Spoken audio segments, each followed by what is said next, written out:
आप मेरे साथ चलिए शहंशाह, उठिए।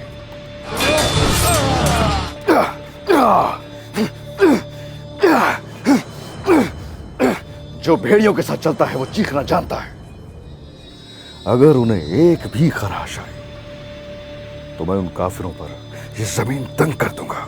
ए माशाल्लाह, माशाल्लाह, माशाल्लाह। जिसकी आंखें इतनी हसीन हो उसे किसी को मारने के लिए तलवार की क्या जरूरत है? सुल्तान मुराद खान ने उस मुनाफिक को इस तरह से दबोच लिया अपने हाथों में और उसको पकड़ के झंझोड़ दिया। इधर इधर इधर। देखें, आपको कोई और सवाल भी करना चाहिए। आप एक ही सवाल शादी का लेके आ जाते हैं। मैं तो कुछ है कहने को? हम कोई गुलाम है कि जो आप कहेंगे कर लेंगे? आपकी मौजूदगी अमन की जमानत है। डन। मेरा नाम बासित फरियाद है और मैं एक वॉइस ओवर आर्टिस्ट हूँ। अभी रिसेंटली कुरलुश उस्मान में उस्मान का कैरेक्टर डब कर रहा हूँ। ये प्रोजेक्ट कैसे पहुंचा कि कोई भी प्रोजेक्ट जब आता है तो उसके लिए ऑडिशंस होते हैं। तो ऑडिशंस के बाद आप चैनल्स की जो मैनेजमेंट होती है वो, फिर प्रोडक्शन हाउस जो होता है वो अपनी तरफ से बेस्ट चीज़ें, बेस्ट वोकल्स भेजता है।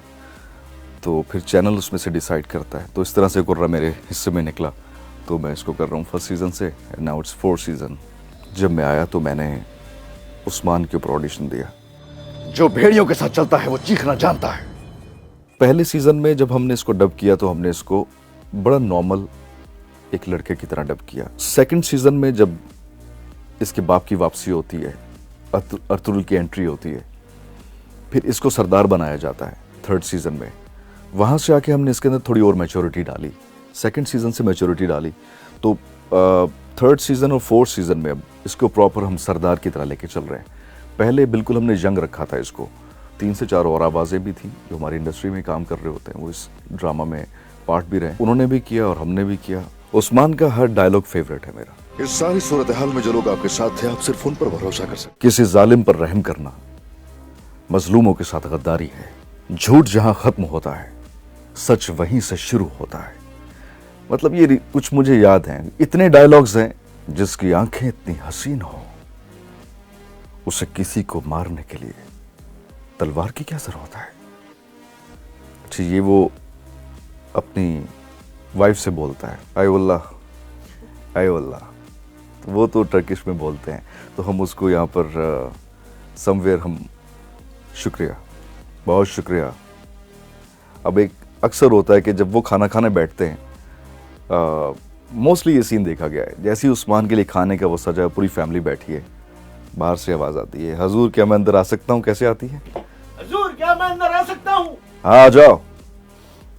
जो अंदर आएगा वो आके कोई इमरजेंसी बताएगा और वो वहीं खाना छोड़ेगा और वहाँ से फिर उठेगा, फिर बोलेगा कि अभी लास्ट वाले में जो किया जिसमें अदाबाली को पकड़ लेता, वाज लाइक अगर उन्हें एक भी खराश आई, अगर उन्हें एक भी खराश आई तो मैं उन काफिरों पर ये जमीन तंग कर दूंगा। आ जाओ, जल्दी चलो। हम एक तवील अरसे से जंग कर रहे हैं, बहुत से बहादुर इस जमीन के नीचे हैं। पिछले दिनों एक एपिसोड डब कर रहा था जिसमें अपने बेटे से वो बात करता है, एंड ही इज लाइक कि मैं अपने बाबा के लायक बनना चाहता हूँ, या मैं उस्मान साहब के लायक बनना चाहता हूँ। एंड देन उस्मान सेज के उस्मान साहब के लायक बनने की जरूरत नहीं है, इस काबिल बनो कि अल्लाह तुम्हें पसंद करे। उसमें कहना चाह रहे हैं कि तुम अपने अल्लाह को राजी करो, सब चीज़ें खुद ब खुद ठीक हो जाएंगी। अभी रिसेंटली कुछ अब हमने डब किया है, वो भी आने वाले दिनों में एपिसोड्स में होगा, कि वो अपने तख्त से बातें कर रहा है और अचानक से कोई अंदर आता है तो वो उससे बोलता है क्यों अंदर आने दिया? तो बोलते मैं शेख हूँ। तो मुड़ के देखता है तो एकदम से ठंडा हो जाता है। देन ही इज़ लाइक कि ये मुझसे कुछ बात क्यों नहीं कर रहा? इस तख्त ने कितनी जानें ली हैं, कितनों को मार दिया, कितने घर उजाड़ दिए, कितने कबीले जला दिए। तो फिर वो रोता है कि मुझे डर लग रहा है। तो ये सब चीज़ें वो बीइंग सरदार बाहर नहीं कर सकता।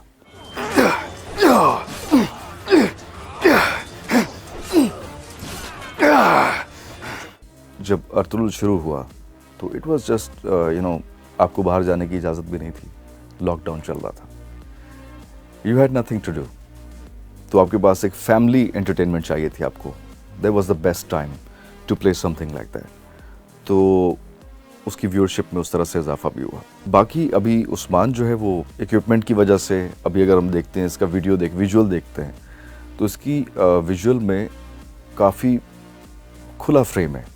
आपको काफ़ी चीज़ें वक्त के साथ उसमें भी बदली। अर्तुगरुल का दौर पुराना था, खैमों में रहते थे।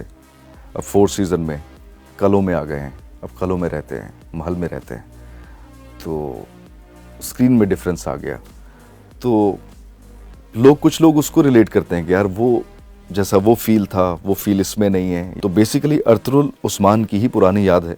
आपकी मौजूदगी अमन की ज़मानत है, आपकी मौजूदगी अमन की ज़मानत है। डन। आई स्टार्टेड रेडियो इन 2008 और उसमें मैंने सियासी अदाकार के नाम से एक शो शुरू किया था। हम उसमें करते थे अपने पॉलिटिकल कैरेक्टर्स जो थे, आजकल खबरों में इन भी हैं। 73 खैर के तनाजुर में हमारा मानना ये है कि पाकिस्तान में इमरान खान को उनको अपनी हदूद में रहना चाहिए। ख्वाजा आसिफ साहब हैं। देखिए ये जो है मियाँ साहब जो है उन्होंने पहले भी हमें इंस्ट्रक्शंस दिए हैं जो है। वही इस टाइप का उनका टोन था, मतलब उनको यहाँ से बोलने की ज़रूरत ही नहीं है, यहीं से बोलते हैं। शेख रशीद साहब थे। देखें आपको कोई और सवाल भी करना चाहिए, आप एक ही सवाल शादी का लेके आ जाते हैं। मैं तो कुछ है कहने को। मेरे पाकिस्तानियों, सबसे पहले अपना वकार बुलंद रखो। मियां साहब, अब ये वो दौर नहीं है, हम कोई गुलाम है कि जो आप कहेंगे कर लेंगे। कोसम सुल्तान में एक औलिया जलेबी का कैरेक्टर था, उसको मैंने किया था उसकी ओरिजिनल आवाज को सुनते हुए। जो बात बताने आया हूं कभी ना भूलना है। ये बात तो नहीं बताने आया था मैं। हाँ, सुल्तान मुराद खान ने उस मुनाफिक को इस तरह से दबोच लिया अपने हाथों में और उसको पकड़ के झंझोड़ दिया। इधर इधर इधर। सुल्तान मुराद, उनका कहना है अगर किसी ने आवाज बुलंद की तो उसको निचोड़ के रख दिया जाएगा। सुल्तान मुराद खान, सुल्तान मुराद खान।